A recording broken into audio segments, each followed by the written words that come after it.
السلام علیکم، میں ہوں حارث امین خان۔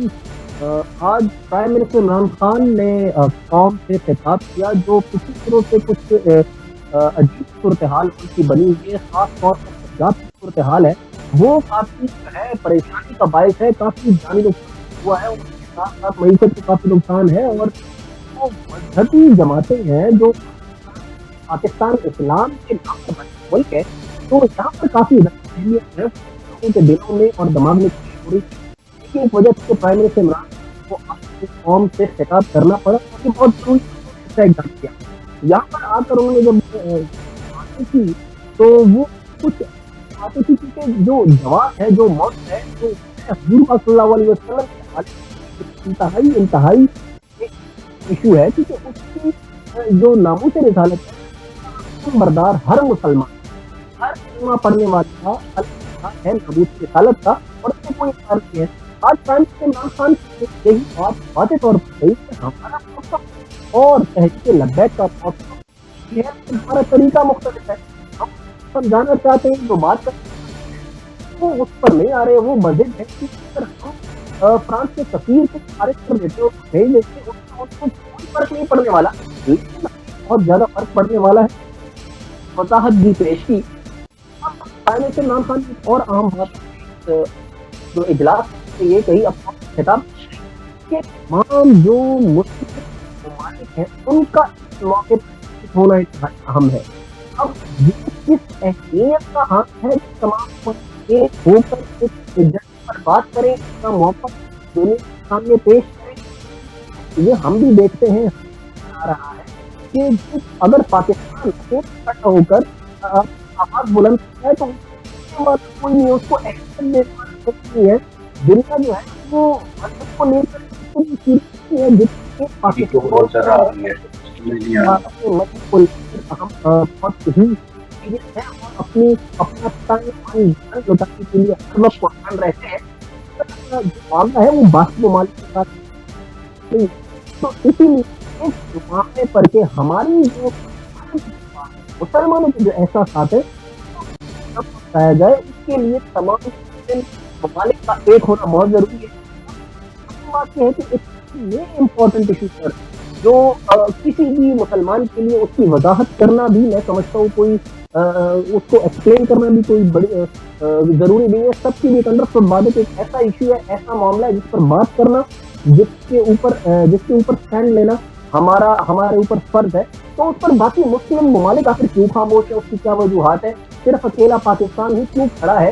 پاکستان کے اندر بھی اور جہاں تک بیرون ممالک یا بیرون پلیٹ فارمز ہیں، انٹرنیشنل پلیٹ فارمز ہیں، ان پر بھی پاکستان ہی ایک واحد ملک ہے جو کہ کھڑا ہو کر آواز لگا رہا ہے اس حوالے سے۔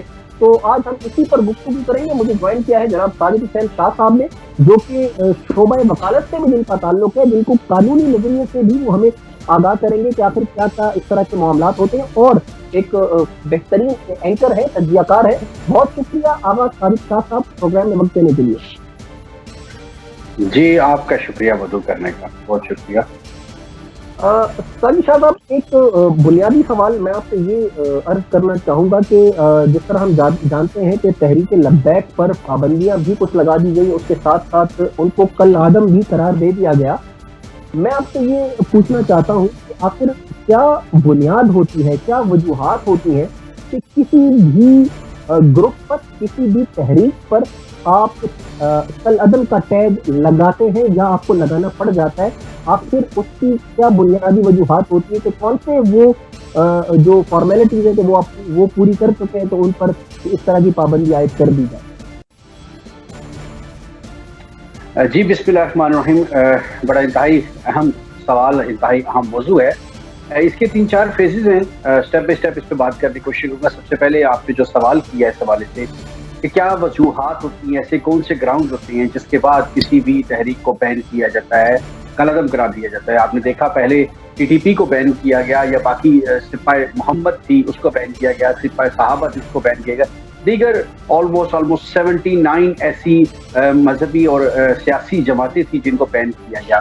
مین چیز یہ ہوتی ہے کہ جب بھی کوئی بھی سیاسی جماعت رجسٹرڈ ہوتی ہے تو اس کی رجسٹریشن کے لیے جو فارم ہوتا ہے، جو اس کی کنڈیشن ہوتی ہیں وہ فلفل کرنی ہوتی ہیں. تو اس میں مین کنڈیشن یہی ہوتی ہے کہ سب سے پہلے آپ کسی بھی ملک، جو آپ جس ملک میں رہ رہی ہیں، جس کی آپ رجسٹریشن لے رہے ہیں، اس کے خلاف کوئی ایسا اقدام نہیں اٹھائیں گے، آپ کی ایسی کوئی پالیسی نہیں ہوگی جس سے اس ملک کے اندر انتشار پھیلے، یا اس ملک کے اندر کسی قسم کی منافرت پھیلے، یا اس ملک کے آئندہ فیوچر خارجہ پالیسی یا داخلہ پالیسی کے حوالے سے کسی قسم کی پرابلم ہو، یا دہشت گردی اور حالات خراب ہونے کا خدشہ ہو. یہ تو بیسک کنڈیشنز ہوتی ہیں کسی بھی مذہبی یا سیاسی تنظیم کے رجسٹرڈ ہونے کی.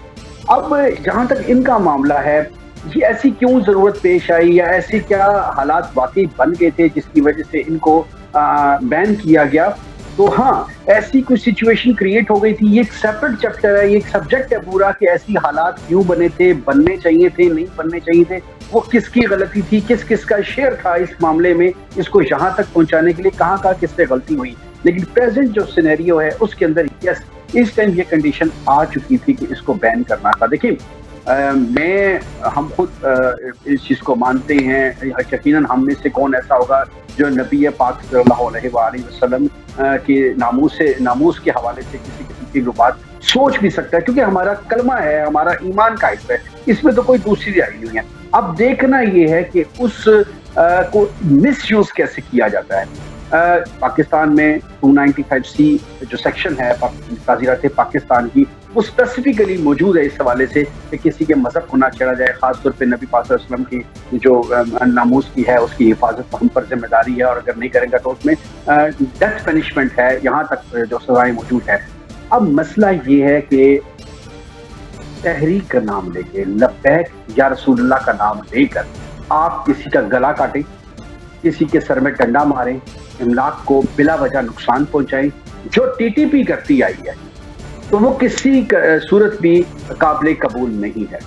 اب یہ میں نے پہلے کہا کہ یہ ایک الگ بحث ہے کہ یہاں تک حالات اس نہج پر پہنچے کیوں، وہ اس نہج پر پہنچنے کس نے دیے، اس کو کیسے سیاسی طور پر حل کرنا چاہیے تھا، یہ ایک الگ بحث ہے، یہ غلطیاں ہیں، یہ سیپریٹ چیپٹر ہے. لیکن اس ٹائم کوئی بھی گروہ، کوئی بھی چند ہزار یا چند لاکھ آپ کہہ سکتے ہیں کروڑوں کی آبادی میں، وہ اگر اکٹھے ہو کر اپنی کوئی بھی جائز ناجائز بات جبری طور پر منوانے کی کوشش کرتے ہیں، تو حکومت کی رٹ ختم ہو جاتی ہے. جب کسی بھی ملک میں حکومت کی رٹ ختم ہو جاتی ہے تو اس کے بہت سارے سائیڈ افیکٹس ہوتے ہیں. ایک تو وہ نظیر بن جاتی ہے، پریسیڈنٹ بن جاتی ہے باقی جتوں کے لیے، باقی سیاسی اور مذہبی جماعتوں کے لیے، کہ انہوں نے ہماری یہ بات اس طریقے سے منوائی ہے تو ہمارے پاس بھی جبر کے زور پر کسی بھی ادارے پر حملہ کر کے، ایون وہ پارلیمنٹ ہو، سپریم کورٹ ہو، یا حملہ کر کے ہم یہ بات منوا سکتے ہیں. اور سب سے بڑی پرابلم جو انٹرنیشنل امپریشن جاتا ہے، امیج جاتا ہے، خطرناک چیز یہ ہوتی ہے کہ خدا نخواستہ جیسے آپ نے دیکھا ہوگا 2007 میں دہشت گردی کے حالات ہوئے تو ٹی ٹی پی کو بین کیا گیا، اور اس کے بعد ان سے مقابلہ کیا گیا، مذاکرات کرنے کی بھی کوشش کی گئی، مقابلہ بھی کیا گیا، سیاسی طور پہ اس کے سولوشن تلاش کیے گئے، لیکن کبھی بھی گھٹنے نہیں ٹیکے گئے. تو کسی بھی جو مطالبات ہوتی ہیں، یہاں پر میں آپ کو انٹرپٹ کرنا چاہوں گا. اس سے پہلے جب ہم نے دیکھا موجودہ گورنمنٹ جو ہے، انہوں نے جو تاریخ کا، پاکستانی تاریخ کا سب سے بڑا دھرنا دیا، ان کو تو کسی نے قلعدم قرار نہیں دیا. انہوں نے بھی تو سر بڑے سر پھوڑے ہیں، انہوں نے بھی تو اس طرح کی کئی جو سرکاری اور غیر سرکاری عمارات ہیں ان کو نقصان پہنچایا ہے، املاک کو نقصان پہنچایا ہے. تو آخر اس طرح کی پابندیاں تبھی کیوں لگانی پڑ جاتی ہے کہ جب معاملہ مذہب کا ہو یا اسلام کا ہو، دین کا ہو، کیونکہ یہ بہت سینسیٹیو ایشو ہے. اس میں اب میرے پاس جو آج پرائم منسٹر عمران خان کے جو خطاب ہے اس کے مطابق 4 لاکھ ٹویٹ ایسے ہیں جو کہ اس حوالے سے، اس موضوع پر، اس معاملے پر کیے گئے ہیں، جس میں 70% جو ہے وہ فیک ہیں، وہ جعلی ہیں. تو یقیناً بیرونی طاقتوں کا اس میں براہ راست ہاتھ ہے، اور کہیں یہ تو نہیں ہو رہا کہ جہاں پر اس تحریک کا کہ لوگ یا عام لوگ استعمال ہو رہے ہیں انہی ٹویٹ کے ذریعے، سوشل میڈیا کے ذریعے، تو گورنمنٹ بھی شاید انہی کے پریشر میں آ کر ان کو قلعدم قرار دے رہی ہے. دیکھیے، اس میں آپ کی جو آپ نے بات کی ہے، اس کے 3-4 اس کی بھی فیزز ہوں گے، ترتیب سے اس پہ بات کرنے کی کوشش کرتے ہیں. اس میں کوئی دوسری رائے نہیں ہے کہ انٹرنیشنل پریشر موجود ہے. پریشر نہ ہوتا تو ڈیفینیٹلی بینگ اے مسلم فوراً بات مان لی جاتی, لیکن کچھ پریشر ہوتا ہے, کچھ ترجیحات ہوتی ہیں, وہ دیکھنی ہوتی ہیں کہ کہاں پہ ضروری ہوتی ہے, کہاں پہ کس طرح سے کرنا چاہیے. میں نے پہلے کہا کہ سیاسی طور پہ اس کا سلوشن نکالنا چاہیے تھا, جہاں حکومت مکمل طور پر فیل ہوئی ہے. آپ نے ایک بڑی امپورٹنٹ بات کی ہے کہ مذہبی جب کوئی مسئلہ آتا ہے, ٹی ٹی پی کا لے لیں, سپہ محمد سپہ صحابہ کی بات ہوئی ہے, یہ بات ہوئی, تو ان کو ہی بین کیوں کرنا پڑتا ہے؟ دیکھیں وہ باقی دیگر جماعتیں بھی اس وقت ہیں. جماعت اسلامی شروع سے چل رہی ہے, مجلس وحدت المسلمین ہے, پھر فضل الرحمان صاحب کی جماعت ہے, باقی دیگر بہت ساری جماعتیں ہیں جو ہمارے, لیکن تحریک لبیک خود بھی کوئی آج رجسٹرڈ نہیں ہوئی تھی. ایسے جب بھی کوئی ٹیررزم کی طرف جائے گا, جب بھی کوئی نبی پاک صلی اللہ علیہ وآلہ وسلم کا نام لے کر بدماشی کرنے کی کوشش کرے گا, ضد کرنے کی کوشش کرے گا, تو وہاں ریٹ آتی ہے. آپ نے 126 دن کے دھرنے کی بات کی, میں کبھی اس کا اپریشیٹ نہیں کروں گا. میں پھر وہی کہوں گا, کبھی بھی جبر سے معاملات سولوشن کی طرف نہیں جاتے. آپ کی بات میں اس کا جواب ہے, کیا 126 دن کے دھرنے کے بعد حکومت جو بھی اس وقت سٹنگ گورنمنٹ تھی, نون لیگ کی گورنمنٹ تھی, کیا وہ بلیک میل ہوئی؟ کیا وہ پریشر میں آئی؟ کیا وہ حکومت گری؟ نہیں. آخر وہ 126 دن کا دھرنا ختم ہوا اسی وجہ سے. وہ ہاں ان کا ایکٹ غلط تھا, انہوں نے جس طریقے سے اپنی بات منوانے کی کوشش کی, وہ میں کبھی بھی اس کو اپریشیٹ نہیں کروں گا. دیکھیے بات یہ ہوتی ہے کہ جب آپ کے پاس دلائل ختم ہو جاتی ہیں تو پھر آپ ضد پہ اتر آتے ہیں, آپ غصہ کرتے ہیں, آپ نقصان پہنچاتے ہیں. یہی کیا تحریک لبیک نے, اور یہی اپنے دور میں 2014 میں پی ٹی آئی نے کیا تھا. میں پھر وہی کہوں گا, اس سارے مسئلے کا حل کبھی بھی آپ نے دیکھا ہوگا افغانستان میں امریکہ نے جو کچھ کیا, وہ 11-12 سال وہاں پہ گزارے, بلکہ 11-12 سے 20 سال گزارے. 9/11 کے بعد وہ لوگ آئے اور الٹیمیٹلی مذاکرات کے بعد ہی انہوں نے اپنے خلا اپنا بہتر سمجھا. تو مذاکرات کرنی چاہیے تھی. اگر انہوں نے 2 ماہ قبل ان کے ساتھ ایگریمنٹ ایسا کیا تھا, اگر ان کے مائنڈ میں کوئی ایسی شیطانی تھی کہ ہم نے اس ایگریمنٹ کو فلفل نہیں کرنا, اول تو کرنا چاہیے تھا. آپ نے کیا سوچ کے ایگریمنٹ کیا؟ یہ تو پھر مسلمانوں والی بات ہی نہیں کہ آپ نے وعدہ اپنا ایفا نہیں کر سکے, کرتے ہی نہ ایسے وعدہ. لیکن اگر آپ نے سیاسی طور پر کہہ سکتی ہیں اس کو ایک چال چلی, ایک معاملات کو ٹھنڈا کرنے کی کوشش کی, تو آپ کے پاس 2 مہینے کا ٹائم تھا, اس کو سولوشن نکالتے. ان کے ساتھ جو باتیں آج وزیر اعظم صاحب آ کے اپنی تقریر میں بات کر رہے ہیں, یہ سائیڈ افیکٹس اس وقت قوم کا اعتماد میں لیتے, سعد رضوی صاحب کا اعتماد میں لیتے, ان کو یہ پوزیشن بتا دی یہ ہمارے مسائل ہیں, یہ ہمارے معاملات ہیں. اس وقت یہ 2 ماہ انہوں نے بالکل خاموشی اختیار کی, اپنے ڈسکا کے الیکشن اور دوسرے جو دیگر حلقوں میں الیکشن تھے وہاں بیٹھے رہے. دیکھیں اپنے وفات کو مجھے ایک چیز حکومت کے مطابق, پرائم منسٹر عمران خان صاحب کے مطابق انہوں نے 2 مہینے جو بھی یہ ڈیوریشن تھا اس میں انہوں نے کوشش کی مذاکرات سے معاملات حل ہوں, لیکن نہیں حل ہو پائے. دوسری طرف جانب چلتے ہیں, آج عمران خان صاحب نے ایک انتہائی اہم بات یہ کی کہ ایک واحد ملک پاکستان ہے جو اس ایجنڈے کے اوپر یا اس معاملے کے اوپر آواز اٹھا رہا ہے اور کھڑا ہے, تو تمام جو مسلم ممالک ہیں ان کا اکٹھا ہونا بہت ضروری ہے.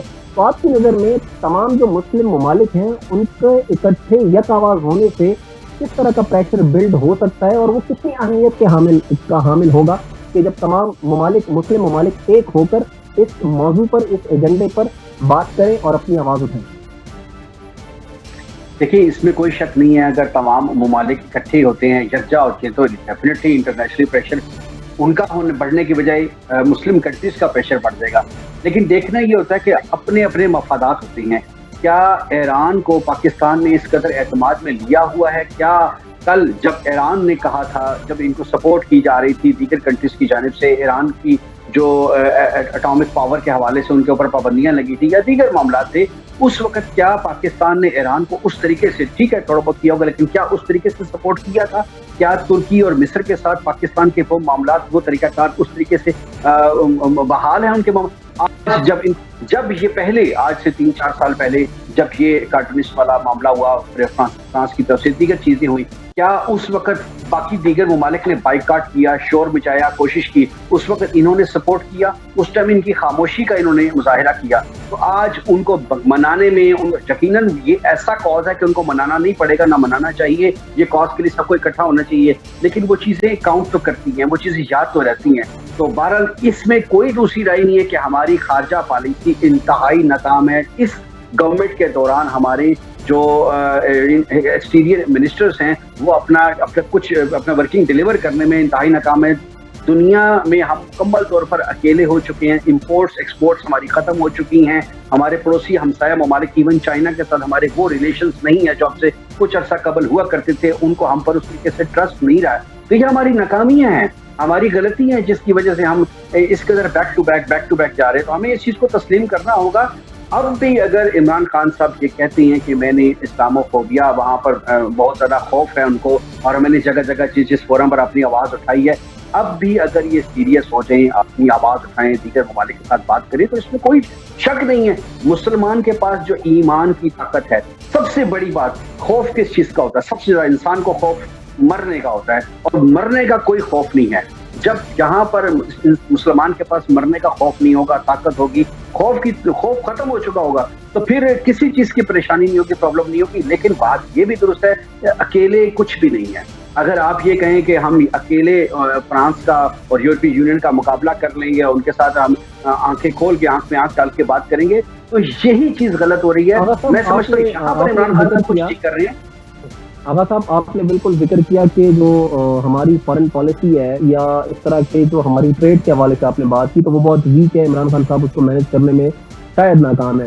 لیکن یہ جو معاملہ ہے ختم نبوت کا، تو یہ تو یا حضرت صلی اللہ علیہ وسلم کی حرمت کا، تو یہ صرف پاکستان کا معاملہ نہیں ہے. یہ کروڑوں مسلمان جو اس زمین پر بستے ہیں، یہ سب کا معاملہ ہے، سب کا مشترکہ معاملہ ہے.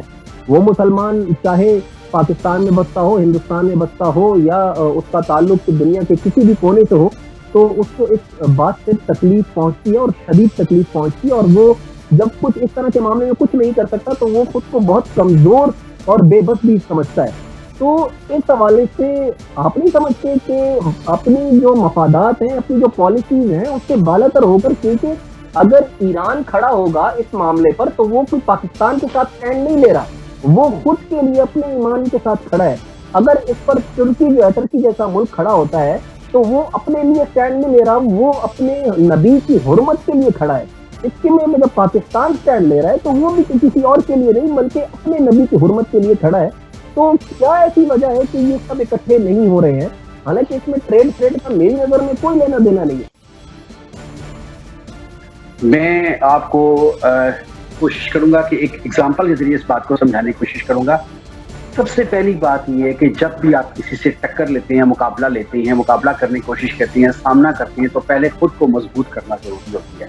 میں ایک چیز کو آپ کو بتاؤں گا کہ نواز شریف صاحب کے دور میں ان کی اسٹیبلشمنٹ کے ساتھ اس طرح سے سیٹنگ نہیں ہو پائی، وہ ٹکر لے بیٹھے. اس کے بعد ان کا جو ان کو نقصان ہوا، میں سمجھتا ہوں ان کو بھی نقصان ہوا، پورے ملک کو بھی نقصان ہوا. اور اس میں کوئی دوسری رائے نہیں ہے کہ پی ٹی آئی گورنمنٹ اس طریقے سے اس سسٹم کو رن نہیں کر سکی.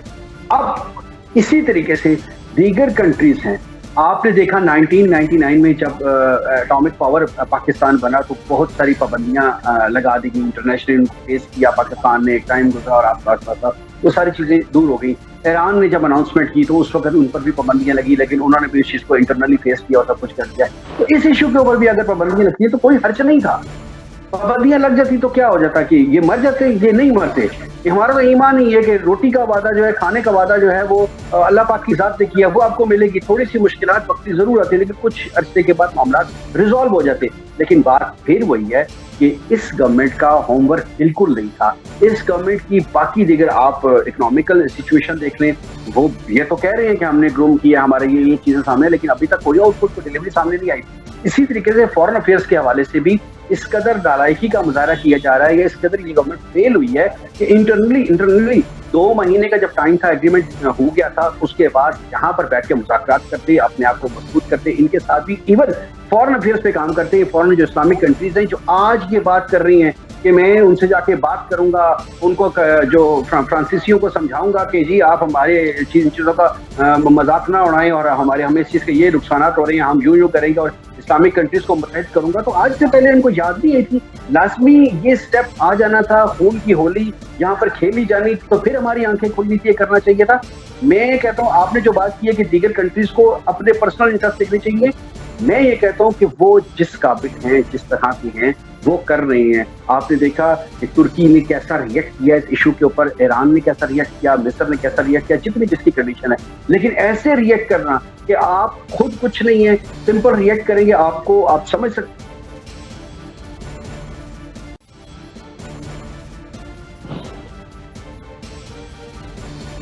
سکتے ہیں کہ اس کے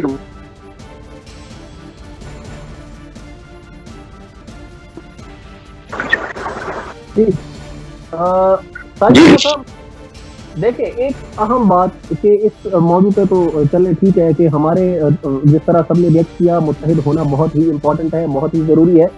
اب جو اندرونی حالات پاکستان میں کریٹ ہو چکے ہیں ان کو آپ کیا سمجھتے ہیں کہ وہ کس طرف جا رہے ہیں؟ جس طرح کی حکومتی پالیسی بھی آپ کے سامنے ہے، وزیر اعظم کا خطاب بھی آپ کے سامنے ہے، اور جس طریقے سے کل اعلان کیا گیا مفتی منیب الرحمان صاحب کی طرف سے بھی کیا گیا، تاجر برادری کی طرف سے بھی کیا گیا، شٹر ڈاؤن ہڑتال کا، پہیا جین کا، اس کے علاوہ اور کئی جماعتیں انہوں نے بھی اس بات کا جو ہے، اب سب کو تو آپ کا لدم بھی قرار نہیں دے سکتے، اس میں اس طرح تو پورا پاکستان کا لدم جو ہے وہ تصور کیا جائے گا. تو آپ حالات کو کہاں جاتا ہوا دیکھتے ہیں؟ کیا حکومت اپنی کیا یہ جو لوگ ہیں جو احتجاج کے لیے نکلے ہوئے ہیں ان کو اطمینان میں لے پائے گی حکومت، یا ان کی بات ان کو ماننی پڑے گی؟ سب کو قلعدم یقیناً نہیں کیا جا سکتا. قلعدم کرنے کے لیے میں نے پہلے ہی آپ کو بتایا کہ ٹیررزم یا اینٹی اسٹیٹ کچھ چیزیں سامنے آنی چاہیے، پھر اس کے بعد قلعدم ہوتا ہے. ایسے نہیں ہے کہ یونین تاجروں کی یونین نے کوئی احتجاج شروع کیا تو اینٹی اسٹیٹ نہیں ہے، وہ اپنے حق کے لیے بات کر رہی ہیں، وہ چیزیں ہیں. ان کے لیے بھی اگر پری پلان پروپیگنڈا کیا گیا ہے یا جی سب کو نہیں ایسے ہی کر سکتے. پری پلان پروپیگنڈا کیا گیا کچھ اگر پلاننگ کر کے ان کو بین کیا جا رہا ہے تو وہ حکومت کی حکمت عملی ہے، وہ کوئی کسی صورت جسٹیفائڈ نہیں ہے، لیکن وہ یہ وجہ ہوتی ہے. اب آپ کہتے ہیں کہ آگے سچویشن کیا نظر آ رہی ہے، آگے سچویشن ہونی کیا چاہیے اور نظر کیا آ رہی ہے، یہ بھی دو چیزیں ہیں. ہونی تو یہ چاہیے کہ اس وقت میں سمجھتا ہوں فوری طور پر حکومت کو چاہیے کہ پہلے بھی انہوں نے بہت سارے بلنڈرز کیے ہیں، غلطیاں کی ہیں، یو ٹرنز لے لیے، ایک یو ٹرن اور صحیح.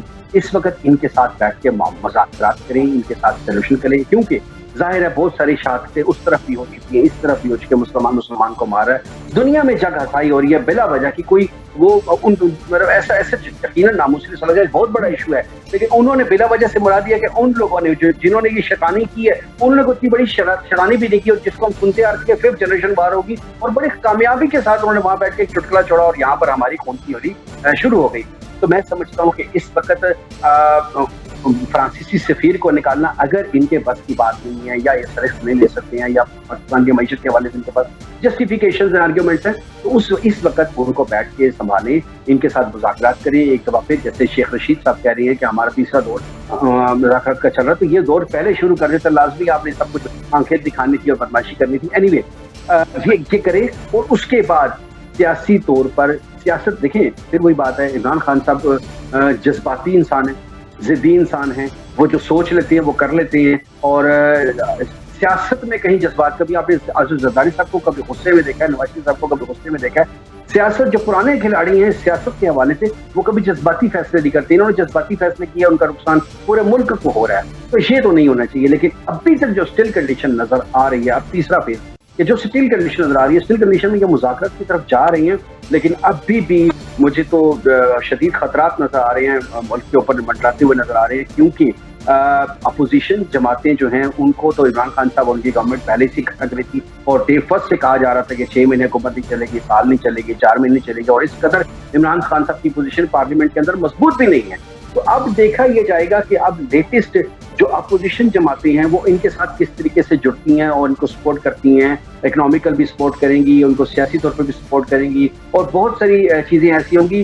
فی الحال چونکہ یہ گورنمنٹ سیاسی طور پر ان ساری ایشوز کو ٹیکل کرنے میں ناکام ہے، جس کا پورا فائدہ انٹرنیشنل تو لوگوں کو ہو ہی رہا ہے، لیکن انٹرنلی بھی سیاسی جماعتوں کو اس کا فائدہ، اور خدا نہ خواستہ کوئی بڑی تبدیلی سے مراد بڑا نقصان بھی ملک کو ہو سکتا ہے. تو میں پھر یہی کہوں گا، حکومت کو کہوں گا، خدا را ہوش کے ناخن لیں. ضد کرنا کسی بھی مسئلے کا حل نہیں ہے. آپ نے 1001 یو ٹرن لیے، ایک دفعہ اور یو ٹرن لے لیں، اس معاملے کو ایمیکیبلی کسی بھی طریقے سے ریزالو کریں، اور اس کے بعد آپ اگر اس کو بین کرنا بھی چاہتے ہیں، اگر آپ کے پاس ایسی کوئی چیزیں موجود ہیں، ایسی کوئی کنڈیشنز موجود ہیں، ایسی کوئی ایویڈنس موجود ہے، تو کسی طریقے سے کریں. لیکن ایسے اگر آپ ایک چیز اور بڑی ایڈ کروں یہاں پر، آپ نے آج دیکھا ہوگا کہ آج وکلا بھی لاہور میں کل پرسوں بھی نکلے تھے، آج پنڈی بار کے وکلا بھی روڈ پہ آ گئے ہیں. 2007 والی کنڈیشن پھر دوبارہ سے ریپیٹ ہوتی ہوئی نظر آ رہی ہے. اس وقت جب ایک حکومت کو اتار کے نیچے پھینکا جائے تو اس سے بہتر ہے کہ آج یہ یو ٹرن لے لیا جائے. جی بالکل آقا ساجد شاہ صاحب، بہت شکریہ آپ کا پروگرام میں وقت دینے کے لیے. اب یہ معاملہ کیونکہ صرف ایک جماعت کا نہیں رہ گیا، ایک مذہبی جماعت کا نہیں رہ گیا جس کو کالعدم بھی قرار دے دیا گیا، یہ معاملہ اب ہر مسلمان کا ہے. اور یہ مسلمانوں کی ہر مسلمان، جس طرح ساجد شاہ صاحب نے بھی کہا کہ اس وقت وکلاء کی برادری اور وکلاء برادری جو ہے وہ بھی سڑکوں پر نکل آئی ہے.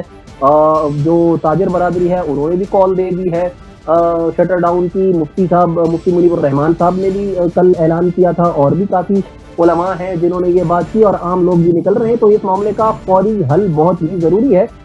ہم مزید بھی اس معاملے پر گفتگو کریں گے، اور خاص طور پر جو بیرونی طاقتوں کی انوالومنٹ ہے اور ان کا جو اس میں ہاتھ ہے وہ کیوں ہے، اور اس قدر اس کی کتنی مداخلت ہے اس تمام یہ صورتحال کریٹ کرنے میں، اس حوالے سے ہم بات کریں گے. شجاع الحسن خان صاحب میرا ساتھ دیں گے. اس سے پہلے ہم چھوٹی سی بریک لیں گے، بریک کے بعد دوبارہ حاضر ہوں گے اور اس معاملے پر گفتگو کریں گے.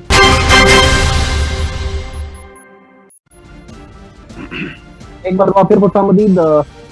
جو پرائم منسٹر عمران خان صاحب نے آج قوم سے خطاب کیا، اس میں انہوں نے واضح طور پر یہ کہا کہ ہم نے جو مانیٹر کیا ہے 4 لاکھ سے زائد کی ٹویٹ کی گئی تھی اس پورے معاملے میں پاکستان میں. اس کا مطلب یہ ہے کہ پاکستان میں جو حالات کریٹ کیے گئے تو اس میں بیرونی جو طاقتیں ہیں ان کا اتنا ایک انوالومنٹ ہے، اور اس میں 70%، 4 لاکھ سے 70% اس طرح کی ٹویٹ تھی جو کہ جعلی تھی، فیک تھی. اور ساتھ ہی انہوں نے یہ بھی کہا کہ 380 گروپ، انہوں نے ملک کا نام نہیں دیا لیکن انہوں نے کہا ہمسایہ ملک کے 380 ایسے گروپ تھے جنہوں نے واٹس ایپ گروپ کے ذریعے فیک خبریں پاکستانی لوگوں تک پہنچائیں اس تمام صورتحال کے حوالے سے. تو اس وقت مجھے شجاع الحسن خان صاحب نے جوائن کیا ہے، اینکر ہیں اور تجزیہ کار ہیں، جو ہمارے جو فارن افیئرس ہیں، فارن کی جو خبریں ہوتی ہیں ان پر بہت ہی کڑی نظر رکھے ہوئے ہوتے ہیں. بہت شکریہ شجاع آپ کا پروگرام میں وقت دینے کے لیے. مہربانی حارث. شجاع یہ بتائیے گا کہ پرائم منسٹر عمران خان جو سارے حالات سے آپ بخوبی واقف ہیں، اس وقت جو تحریک لبیک کے اور حکومت کے درمیان جس طرح کی سچویشن کریٹ ہوئی ہے اور جس طرح کا رنگ اس کو دیا جا رہا ہے، شاید حقیقت میں وہ ایسا نہیں ہے. اور آج جب پرائم منسٹر عمران خان صاحب نے یہ ذکر بھی کیا تو 4 لاکھ سے زائد ایسی ٹویٹس ہیں جن میں سے 70% فیک ہیں اور وہ اس حوالے سے ٹویٹ کی گئی ہے. تو اس میں آپ کیا سمجھتے ہیں کہ دنیا کے وہ کون سے ممالک ہیں یا کہ جن کی اس میں انوالومنٹ ہے، اور ان کے آخر کیا مفادات ہیں اس طرح کی سچویشن کریٹ کرنے میں پاکستان کے اندر؟ حارث، دنیا کے کون سے ممالک ہیں یہ تو پاکستان کا بچہ جانتا ہے کہ بھارت ہے. پرائم منسٹر صاحب کو بھی چاہیے تھا کہ بھارت کا ڈائریکٹ نام لیتے، ہمسایہ ملک نہ کہتے، کیونکہ نریندر مودی جب بات کرتا ہے تو وہ پاکستان کا نام لیتا ہے. جب امت شاہ بات کرتا ہے وہ پاکستان کا نام لیتا ہے. جب راج ناتھ سنگھ بات کرتا ہے وہ پاکستان کا نام لیتا ہے. تو عمران خان صاحب کو چاہیے تھا کہ یہ جو گوڈی گیم یہ کھیل رہے ہیں یہ نہیں ہونی چاہیے. ان کو چاہیے کہ ڈائریکٹ نام لیں، بتائیں کہ بھارت انوالوڈ ہے، بتائیں کہ کیسے بھارت کے فنکا نے پچھلے دنوں جو فنسیف جو یو ایس کا ایک ادارہ ہے جو کہ منی لانڈرنگ کے جو ہے وہ الزامات پہ ریسرچ کرتا ہے اور فائنینشیل ساری جو ان کی ریگولیرٹیز ہیں ان کو دیکھتا ہے، اس نے کیسے بتایا کہ بلینز آف ڈالرز جو ہیں بھارت نے پچھلے 2 دہائیوں کے اندر کیسے منی لانڈرنگ ہوئی اور وہ کہاں گئے پیسے منی لانڈرنگ کے تھرو. اور اس کے بعد ہمارے جو نیشنل سیکیورٹی ایڈوائزر ہیں موہت یوسف، انہوں نے جو ڈوسیئر انڈیا کو پرووائڈ کیا اس کے اندر بتایا گیا کہ $800 ملین تو پر ایئر اسپینڈ کر رہے ہیں انڈیا صرف افغانستان میں دہشت گردوں کو دیتا ہے to penetrate into Pakistan. And this is the generation of this is the age of 5th generation warfare. یہاں پہ 5th جنریشن وارفیئر ہوتی ہے. آپ اپنے ملک میں بیٹھ کے پروپیگنڈا سے دوسرے ملکوں کو مینیپولیٹ کرتے ہیں. یہ ابھی کی بات نہیں ہے. 5th جنریشن وارفیئر تو سیکنڈ ورلڈ وار میں بھی ہوتی رہی ہے. جب جوزف گوبلز ہٹلر کا پروپیگنڈا منسٹر تھا اور وہ کہا کرتا تھا کہ اتنا جھوٹ بولو اتنا جھوٹ بولو اتنا جھوٹ بولو کہ دنیا سمجھے یہی سچ ہے، تو تب سے پروپیگنڈا وارفیئر سٹارٹ ہوا ہے. دس از پروپیگنڈا وارفیئر. بھارت جو پروپیگنڈا کر رہا ہے، اور میں آپ کو بتاؤں کہ اٹس آن ریکارڈ. میجر گورو واریہ جو بھارت کے ایک بڑے ریناؤنڈ جرنلسٹ ہیں، ان کے ڈیفینس اینالسٹ ہیں، ان کے بیانات موجود ہیں کہ پاکستان کے اندر جو ہے وہ ہم اگر تھوڑے سے پیسے لگا لیں مولویوں پہ، اور اگر ایک مولوی ہے جو 15-20 ہزار روپیہ منتھلی تنخواہ لے رہے ہیں، ہم اس کو اگر 2 لاکھ روپیہ منتھلی دینا شروع کر دیں دبئی سے، تو ہم بریلوی کو دیوبندی سے لڑا سکتے ہیں، شیعہ کو سنی سے لڑا سکتے ہیں، وہابی کو اہل حدیث سے لڑا سکتے ہیں. ان کے کلیئر کٹ بیان ہیں. تو یہ بھارت کی اس میں کلیئر انوالومنٹ ہے. پرائم منسٹر صاحب کو چاہیے تھا کہ اس کا پوری طرح سے ذکر کرتے اور عوام کو اس چیز سے روشناس کرتے کہ کیسے انڈیا جو ہے وہ تھرو سوشل میڈیا غلط خبریں پھیلا کے انسٹیگیٹ کرتا ہے. دیکھیں جو تحریک لبیک پاکستان کے لوگ نکلے تھے, ان کی دلی جو ان کے جذبات تھے, ان کی سارا پاکستان قدر کرتا ہے. اور دوسری طرف عمران خان صاحب کی بھی جو کمٹ والسلام سے, اس کی بھی سارا پاکستان قدر کرتا ہے. لیکن ہمیں اس چیز کو ملوذ خاطر رکھنا چاہیے کہ جب یہ لوگ نکلے تو پھر غلط افواہیں اڑائی گئیں, غلط خبریں پھیلائی گئیں اور مسکنسیپشن کی وجہ سے حالات کو اس نیچ کو پہنچایا گیا کہ آج حالات جو ہیں وہ ٹینس ہیں ملک کے. اور مسکنسیپشن کریٹ کی گئی جس کی وجہ سے لوگ جو ہے, جو پولیس ہے اور عام عوام ہے, وہ ابھی آمنے سامنے ہو گئے. دوسرا روزہ ایک اہم بات یہ کہ پاکستان جو ہے اس وقت اس معاملے کو لے کر, جس طرح پرائم منسٹر عمران خان نے یہ بات کہی کہ آپ کی بات بجا ہے, بالکل درست ہے. جس طرح آپ نے فرمایا کہ عمران خان صاحب کو دو ٹوک کہنا چاہیے تھا, بھارت کو کا نام لے کر کہنا چاہیے تھا کہ انہوں نے اس طرح کی بات کی ہے اور اس ملک کے اتنے لوگ یا اتنے گروپ انوالو ہیں اس معاملے میں, اور وہ یقیناً حکومتی سطح پر انوالو تھے, کوئی انڈیویجولس کے کام نہیں تھے. تو دوسری بات یہ ہے کہ جو اس وقت باقی مسلم ممالک ہیں ان کی جو صورتحال ہے اس وقت کتنا امپورٹنٹ ہے, ان سب کا اکٹھے ہونا اس مدعے کو لے کر, اور وہ کتنی اہمیت کا حامل ہوگا. دیکھیے عمران خان صاحب نے جو تقریر کی ہے, ہمیں اختلافات ہوتے ہیں. مجھے خود پرسنلی اگر آپ پوچھے تو میں سمجھتا ہوں کہ گورنمنٹ سے یہ معاملہ تھوڑا مس ہینڈل ہوا ہے. گورنمنٹ نے تھوڑا اوور ریئیکٹ کیا ہے, تھوڑا ڈسپروپورشنیٹ ریئیکشن آیا گورنمنٹ کی طرف سے. اتنی ایکسٹریم پہ نہیں جانا چاہیے تھا. بین کرنا کسی آرگنائزیشن کو جس کے 2 کروڑ فالوورز ہیں پاکستان میں, اگر آپ 2 کروڑ لوگوں کو ان ون گو آپ ان کو دہشت گرد کہہ دیتے ہیں تو یہ کوئی اچھی بات نہیں ہے, یہ ملک کے امن و امان کے لیے اچھی بات نہیں ہے.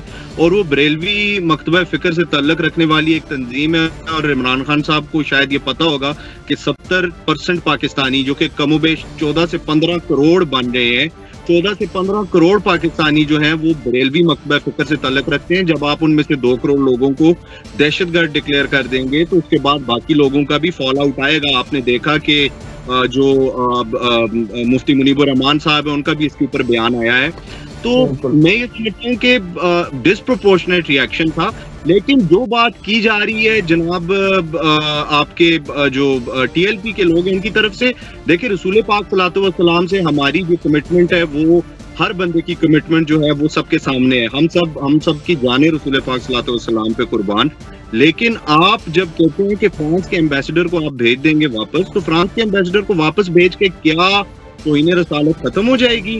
اور کیا ہم فرانس کے ایمبیسڈر کو واپس بھیج کے اکنامک سینکشن جو آگے لگیں گی, آگے FATF آ رہا ہے, آپ دیکھتے جائیں حارث, آپ انڈین میڈیا کی خبروں کو فالو کریں, آپ ٹائمز آف انڈیا کے جو ہیڈ لائنز ہے یا ہندوستان ٹائمز کی ہیڈ لائنز ہے ان کو فالو کریں. وہ کہتے ہیں پاکستان میں خانہ جنگی ہے, فرانس کے لوگوں کو خطرہ ہے, پاکستانی فرانس کے لوگوں کو مارنا چاہتے ہیں. یہ تمام تر ہسٹیریا بلڈ اپ کر رہا ہے انڈیا, جنگوازم کریٹ کر رہا ہے. وہ صرف اس لیے کہ جب ہم نیکسٹ ٹائم FATF پہ جائیں تو وہ لوگ کہیں کہ آپ کے تو 2 کروڑ لوگ دہشت گرد ہیں اور آپ لوگ تو جو ہے وہ پوری دنیا کے امن عام کے لیے خطرہ ہے. تو جو پرائم منسٹر صاحب کی اس وقت لائن ہے, I think that's very sensible. Prime minister صاحب چاہتے ہیں کہ انٹرنیشنلی تمام اسلامک کمیونٹی مسلم کنٹریز جو 56 کے قریب ہیں یہ ایک جگہ جمع ہوں. جب یہ مل کے فرانس کا بائیک آؤٹ کریں گے تو اس کے بعد فرانس پہ کچھ اثر پڑے گا. اگر Pakistan single handedly bike out کرتا ہے تو اس کا اثر نہیں پڑتا. آپ دیکھیں, آپ ایران کا ریئیکشن دیکھیں. ایران از اے تھیولوجیکل اسٹیٹ, وہ تھیولوجیکل اسٹیٹ ہے اور وہ اسلام کے نام پہ چل رہی ہے, وہاں پہ اسلامی نظام ہے. لیکن آپ اگر وہ ویڈیو چیک کریں کہ کیسے ایرانی لوگ جو ہیں بالکل مہذب طریقے سے بیٹھ کے فرینچ ایمبیسی کے باہر ناتے ہیں اور رسول پاک کے قصیدے ہیں, اور یہی ان کا احتجاج تھا. تو شاید TLP کو بھی یہی اپروچ رکھنی چاہیے تھی. TLP نے بھی اس چیز کو غلط طریقے سے جو ہے انسٹیگیٹ کیا, اور میں سمجھتا ہوں گورنمنٹ کی طرف سے بھی مس ہینڈل ہوا ہے. ان کو ان کے ساتھ مذاکرات کرنے چاہیے تھے. اگر وہ بھکر گئے تھے, اگر وہ غلط حرکتوں پہ اتر آئے تھے, گورنمنٹ کو چاہیے تھا کہ ان کو راضی کرتے, ان کو مناتے. اب بھی تو حالات خراب ہے نا, تو سب حالات کو کنٹرول کر لیا جاتا. لیکن عمران خان کی اپروچ کو میں کم از کم انڈورس کرتا ہوں کہ اگر وہ انٹرنیشنل کمیونٹی کے تھرو ایک سبسٹینشیل ایکشن لینا چاہتے ہیں فرانس کے خلاف,